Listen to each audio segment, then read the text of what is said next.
Hey everybody, what's going on? It is Saucey. I am here hanging out in my office. I quit my second job because it sucked a lot and I didn't have enough time to really focus on messing with computers and selling items on eBay. Having two jobs wore me out, so I quit the second job and I'm going to be uploading videos because why not? So this is going to be a sort of vloggy sort of thing. Basically, I'm going to talk about, I guess, the news, stuff that I sell, and stuff that comes by my work. If you guys don't know, my current job at this time, in February 2017, I work at an electronic recycler, and I was hired to, find valuable items and sell them accordingly. We have a bunch of different things that we scrap and recycle, and pretty much everything that we get, the only thing that really goes to like trash is like, I don't even know, like trash, like dirt, and just not necessarily junk because it all goes somewhere. So yeah, boxes and wood go. Not even boxes, wood goes to trash. Shit like that. Anywho, let's go ahead and get this started. I'm gonna be recording off my Lenovo ThinkPad T430S. This is running LXLE. Let me see if I can get the specs on here. Nothing super crazy. Just a simple third gen i5 2.6 gigahertz processor. Oh my gosh, I have this has the mod chip on here. I love it. I have a 1080p IPS display from a Dell 7440, which is this laptop right here. Pretty sweet device. Bought two of these and paid too much for both of them to resell, I should say. So yeah, they're pretty cool. I have it as standby for right now. Gonna get back to selling it and all the other crap, but nothing really crazy. This thing has 12 gigs of RAM. The RAM usage right now is at barely over 4 gigs. Super cool stuff. Other thing I might review is I have a Shure MX415 microphone. So if I could get that working, then I'll be using that instead of the blue snowball right here. Also, what I want to talk about is my website. So I have this website called Dankpads.com. Dankpad being, based off the T420. The best ThinkPad you can get because it's dank. I did research on laptop prices. I looked up I looked up sold listings on eBay and I go off of that. So for example, we have here a T440 and I said the first number of course is like the lowest price I think you can get it at. You get lower than this, but for the most part 220 is just about like either it's a fabulous deal or it's just worn out. But what I look for is that it at least has a hard drive and a power adapter, and the thing works. So people sell this low. There might not be an operating system on there, so if some of you guys don't know how to install an OS, all that jazz, might not be for you. However, the next number I have is 350.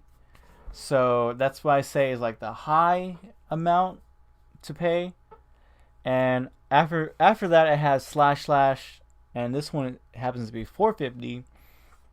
This to me is like the highest price you should pay for this item because there are other laptops available, and maybe this top spec laptop might not be what you're looking for. But if you do want to spend it, then something like this should come like fully spec'd out. It should come with a warranty. It might be brand new, stuff like that. There are sellers that sell this past that price. However, there's a lot that never get it. They're able to sell at that price, as in it was never sold at that price. So I generally recommend this number to be like the most you should spend. And if you don't have a warranty and you're selling it as is, or you're buying it as is, and there's one little thing wrong with it, just a simple fix, you got ripped off for paying $450 on this thing. You should pay $220 for that little fix. You know, that easy. You know, it's such an easy fix that the person who's doing it, that's selling it, doesn't do the fix. Like, it's just so easy. It's just like, it's just all bullshit. And you guys, some people learn the hard way, others don't.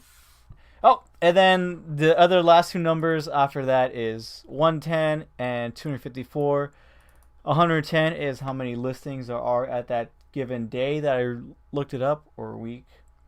And 254 is how many items with that search field sold in the past 3 months on eBay. Was it 4 months? I think it's 3 months or 4 months. Whatever they show.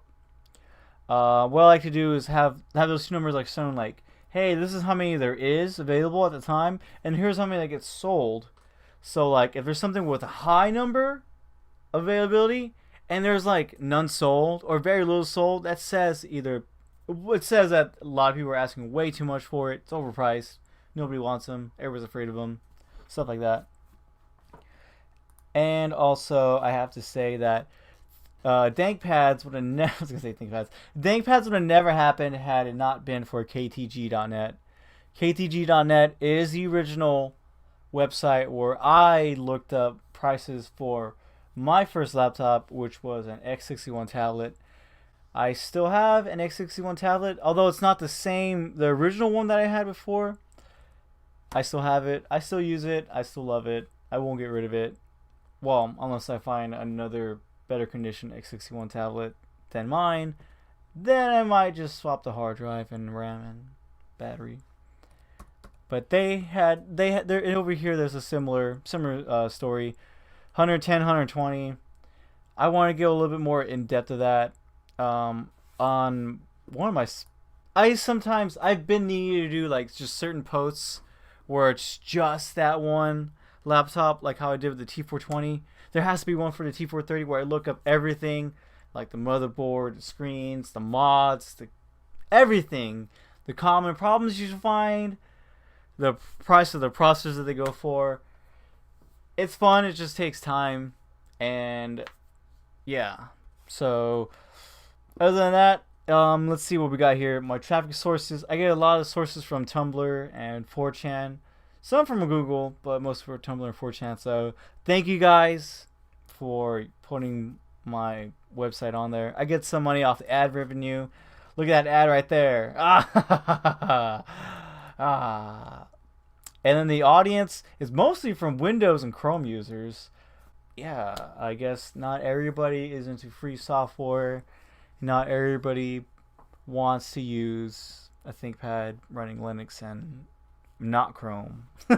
Firefox is pretty much dead. Come on, guys. A lot of it comes from the United States. I got some from Germany, but not really. Poland, Czechia. What the fuck? I didn't know it's called that nowadays. France and Netherlands. So hello, European friends, and some of you guys from Australia. Hello. I don't know what your guys' prices are over there. I know like it's about like 13 to 30% more if you're in Europe. In Australia, it seems to be 20 to like 60% more. Buying prices, and then you guys have to worry about shipping and stuff. Tough times, but yeah. Eventually, we have some sort of chart here. If you guys want to, I'm really slow at doing this data entry, as I want to call it. So like, if you guys want to just copy and paste from my side and do it too, by all means, go for it. I use these prices to think, maybe, do I want to buy something like this?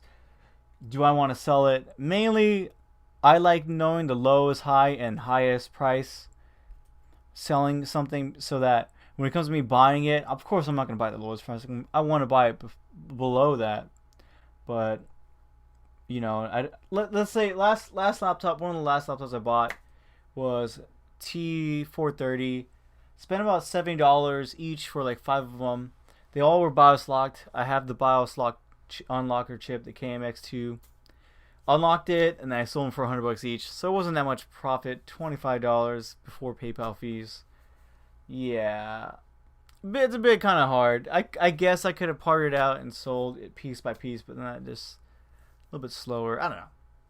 But I don't know where I was going with that.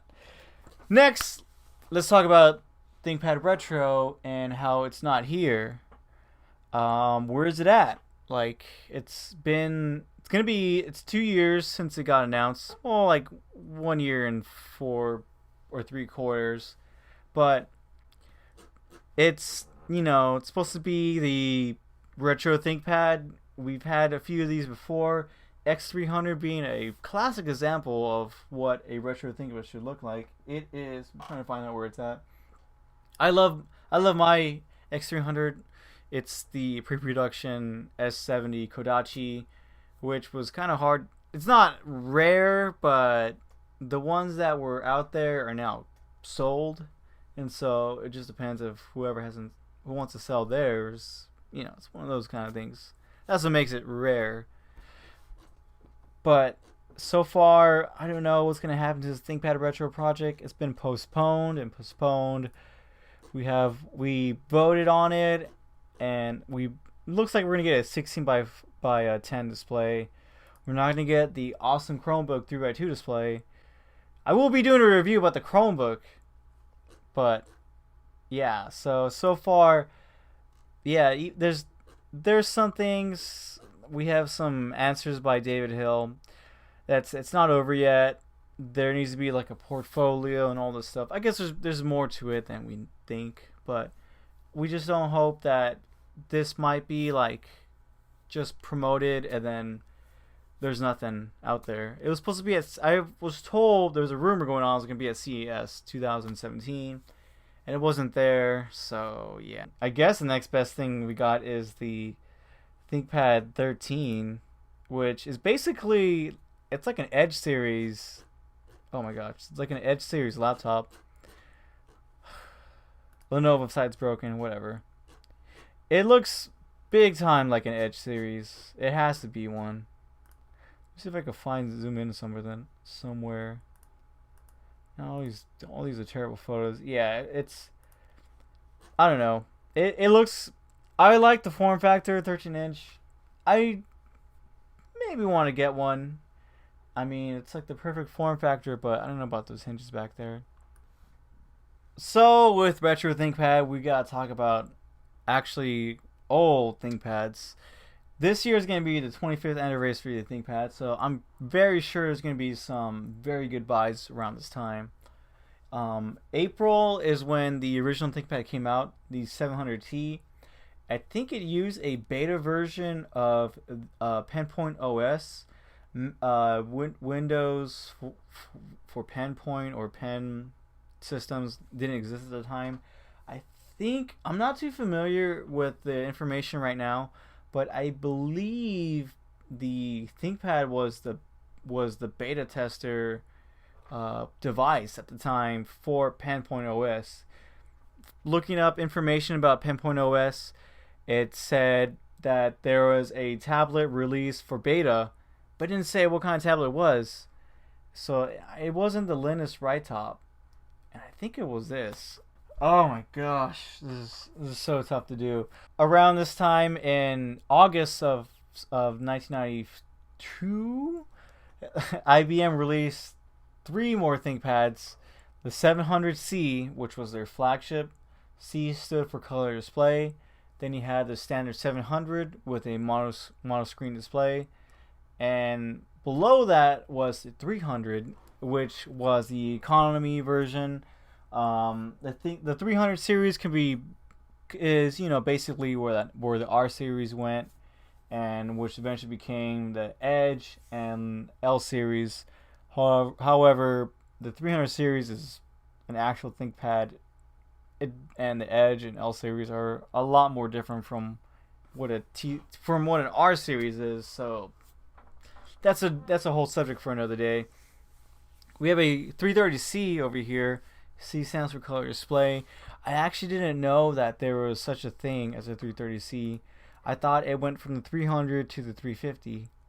But here we have a 330C. This must have been developed sometime after the 350 because they kind of went weird with some of their numbers. What I find strange about this ThinkPad is that it's not all boxy job. We have like these little crevice, or I don't know. It dips in, okay, and we have one down here as well. Oh my gosh, forget it. It like bows or something. There we go. It bows again, which is really strange. The 800 series, the Power PC versions have a big time wedge, but this one doesn't. What's interesting about this one is that it has two power inputs. We have this one right here, which is a direct infinity loop, 2-prong adapter. And we also have this strange 3-pin power input. I say strange because this kind of reminds me of the Dell Latitudes. I think this might be the one for the Dell Latitudes, but then IBM changed it to like this 4-pin layout on the other series. I never knew about this, or maybe IBM changed it to this. I don't know. It's all weird. So here we have a W700DS. I used to own one, so I'm always looking for one. I mean, maybe would like to get one again. W701 is the one. Well, I don't know. W701 is the one to get, but then the W700, they're both cool. They're higher price than the LeapBook and the Precision ones that it should go against.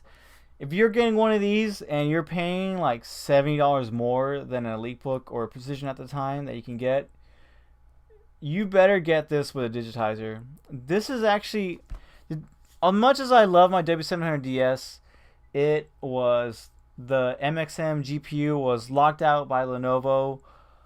The LeapBook, you could do some upgrades on the GPU, and some required flashing. However, Dell, you were able to use a lot more graphics cards, and you were able to use some from the Alienware computers. Bleh.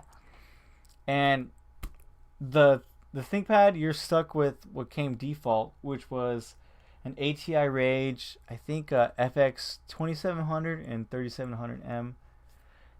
2700 had half a gig. 3700, which one I had 1 gig.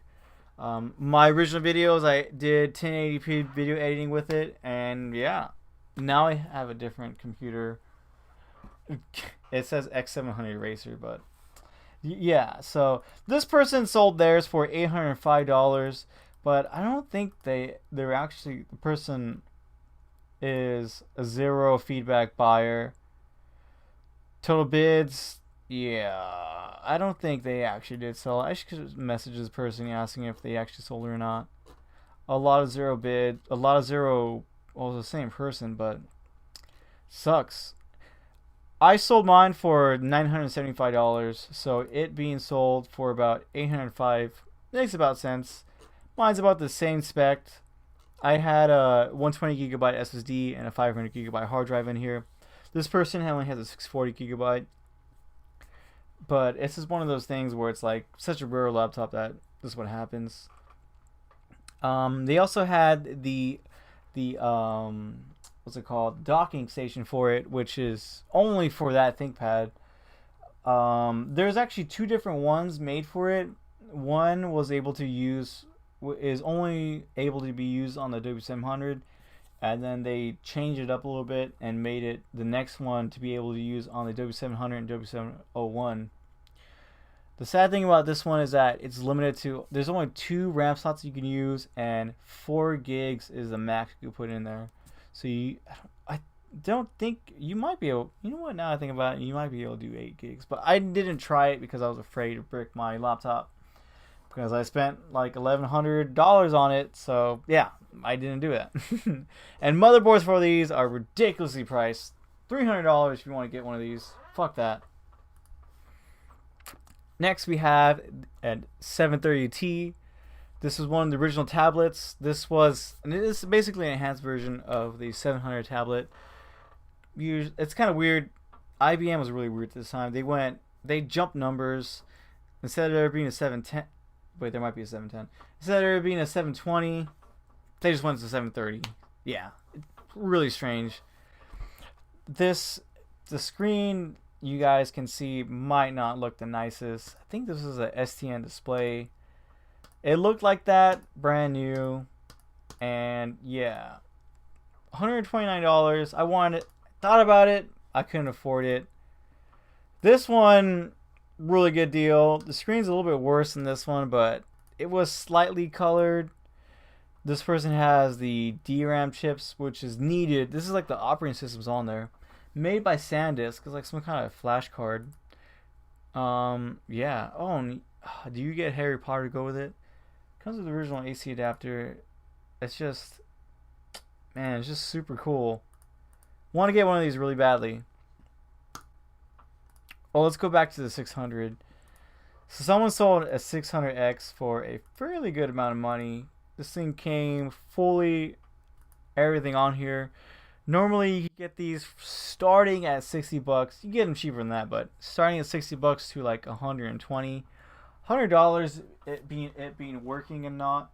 I have mine over here. It is trash to hell. These have they have like a medical kind of smell to them. Yeah, it's a weird. These ones have a way different smell. If you think like some ThinkPads have a bad smell, get a whiff of a 600. It's like something way different. What's cool about this is that it was a precursor to the T series, and like, I don't know, it's pretty sweet. It's pretty sweet. Definitely want to get for $150 plus shipping. Whoever got this, pretty good steal. I mean, it's not like a great deal, but it's everything. You know, everything you want to do is on there. My A31P right now, I'm like at $350 on money spent just finding parts for it and all that stuff. This Transnote right here seriously sold for so much money. $987. That is ridiculous. It's been a while since the ThinkPad sold for this much, other than the higher end ones. Last ones I remembered was an 8 series, an 850 I believe, or maybe 830. It sold. It was in beautiful condition. I think the battery is dead, and it sold for I think almost like $1,000. Before that, there was maybe a 600X with the original box that sold for about $400, I think, or $700.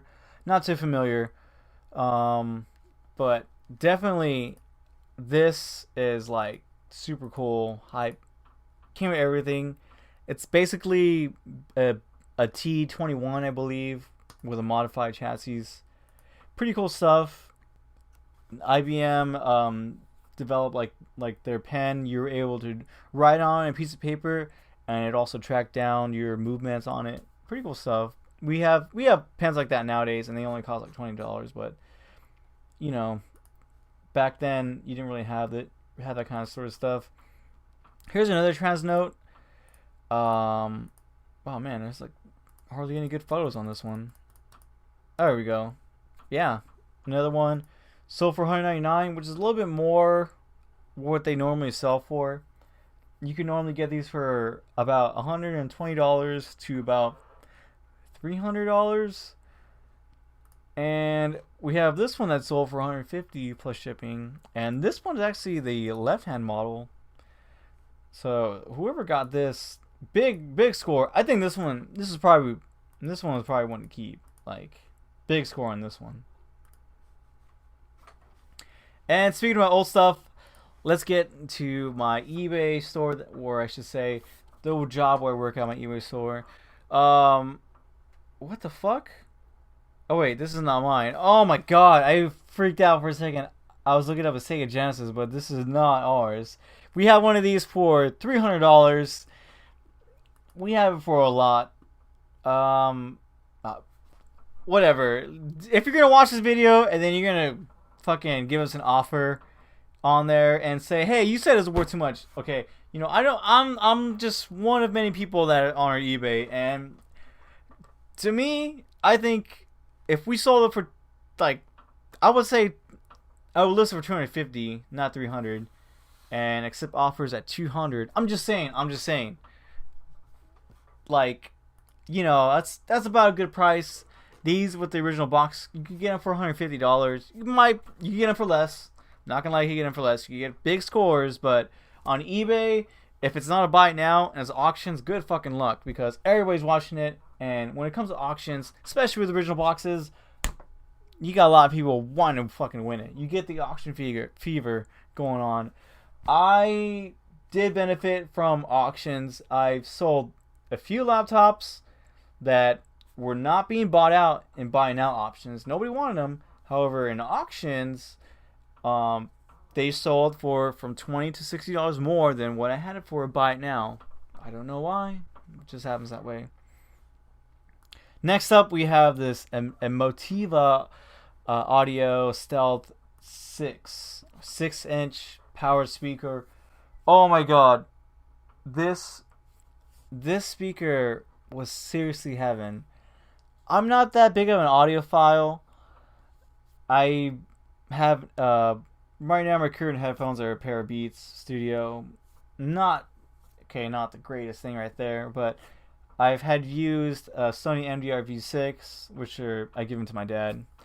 I also have Denon Raver XC or X700C, something like that. These big old IEMs with a lot of freaking wub, more than the Beats.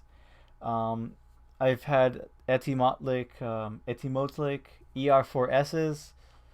Although they're painful, my god, the highs and the mids are really good. My hearing is bad when it comes to high kind of stuff. my voice is hurting me right now. But this speaker just gave so much sound. I wish I had a pair. I only had the single one. We sold it for $350 plus shipping. It retails for like $600 as one website I have it up here. $500 is also what it retails for as well. So yeah, it sounds so good. It's self-powered. It has its own amplifier. Some people say that's good. Some people say it's bad. Picking it up felt like a majestic thing. It also has like these toggle switches in the back. I took a bad photo of it. Sorry. I was kind of afraid of touching sort of stuff, so I didn't really mess with it. Usually I would normally do that, but yeah. It came with an XLR cable, and I had an XLR to RCA, and then whoever gave us this item, they also gave us like this powered knob, volume control that you can be able to use on speakers that didn't need amplifiers that were built in. So I connected that. I had a stereo or mono or RCA to aux cable connected to my phone, started playing tunes, and it was seriously awesome. It was really awesome. I didn't want to sell these speakers. I put it at $500 originally, and then I think I dropped into $400 or something, and we accepted an offer for $350. And the person that has them right now is super happy about them. So, yeah, pretty cool. Pretty sweet set of speakers. The most expensive speakers I've sold yet. Next up, we're going to talk about the Sony Trinitron GDM FW900. This freaking screen is like the Trinitron, the CRT for gaming. Is an absolute beast. 24 inches. It weighs like 80 pounds. This is X series. This is not even X series. This is like XPS muscles right here. Oh, freaking thing is very heavy. It is a pretty cool monitor. I've heard about it, and like it was built in like I think 2001. This one we have is from 2012. It was 4K in 2012. And this was when widescreen displays on CRT started becoming a thing. There wasn't really plasmas, and I don't even think LCDs were made yet. But obviously, there's a few of these right here. We have this person with a super good grade A plus, fully calibrated for. He has a lot of money. He wants a lot of money for it, which I do not doubt. It is worth every penny. I think this thing was like $6,000 or $4,000 brand new. There's a lot of things that I don't know about this thing. I should really make a video about it more in depth about this machine. I've heard that people, Zack Snyder, when he was directing 300, that they went like AWOL over like the LCDs at the time. They couldn't find like the correct color calibration or whatever, and they bought like 40 of these supposedly to like do video editing with it. I'm not sure. I've heard somebody wrote this on a forum, so maybe they're lying. But yeah, originally this isn't the first one. This is the second FW900 came by. Yes, there was I was so I like shit my pants when we first got this thing, because I saw this big ass Sony fucking monitor, and my coworkers I'm like the main computer guy there. There's another person that works there that's kind of good with computers but doesn't really know. He doesn't do like computer repairing. He doesn't know like shit selling on eBay. But I saw this thing and I was like, wait a second, guys, let me look at this monitor. And I looked at it, I looked it up, and I didn't know what this thing looked like, and I was like, oh my god, this is the one, this is the legend. And I got it, took it back, powered it up, and it didn't work. It had fuzzy text, it was terrible, colors were off. It had the squiggly line, which I think is some sort of, I think it's the damper wires, and also it was just, oh man. I messed with the settings. I couldn't figure it out. I had it for 300, 200, 100, and then I took some offer for I think like $60 for it. And after that, after I accepted the offer, another one came. And this one actually worked, but it was bright. The display was bright. It was a little bit fuzzy, but it wasn't too bad. I messed with the settings, and I was able to make the screen look a little bit better. But then it was like super, I don't know. It was really strange. The brightness, you put it all the way down, and it still looked like it was bright, like it was kind of grayish. It's super cool. I actually recorded a video of it. Let's go ahead and check it out. Go ahead and turn off the sound on this thing. But look how blue the display is. It was blue. It did not look good. This is it's doing a self calibration test. You gotta leave yours on for like 30 minutes for it to be able to do this test. Because if it shuts off real quick, then you have to wait more. There is some scratches on this machine though, so that's the only bad part. And then, boom! Look at that. It looks freaking amazing. Beautiful. And my terrible camera skills. Ugh. But let's go ahead and... So, there it is. All nice and stuff. And there it is before. So, yeah. Big difference. Big difference. I think I took some more video of it and I didn't know what the fudge I was doing. Yeah. Whoops. Here we go. I have like potato with a freaking. Oh my god. That's an iPhone user for you. But yeah, sweet thing. If you guys are in San Diego, if you guys are in LA, and like, I have it for $350, which is a pretty damn good deal. Somebody wanted to ship one of these. I'm not shipping this thing. It's too like I've shipped Sony Trinitrons before, but this one is just after breaking one and losing like $400 on it. I don't want to ship another one again. And this one in particular is probably going to cost the buyer like $180 if they're in New York. And on top of that, it can't be shipped to a home residence. I think if you're doing FedEx, it can't be shipped. UPS might be different, but yeah, it's just the one that we have. I double boxed it. I did like 5 inches and like 3 inches. 5 inches of the first box on the inside, and then 3 inches, and you know, then it was the next box, and FedEx didn't give us.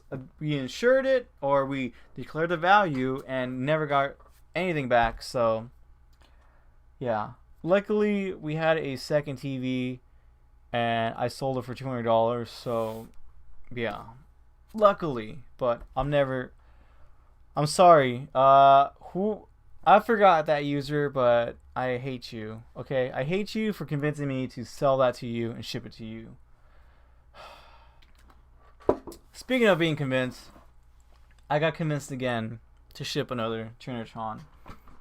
But this one was like super, super, super cool. Like this was made in 1977, old school, chunky fucking. Oh my gosh, it's been years since I've used a TV like this, and just turning the fucking dial on it with the fucking chunky.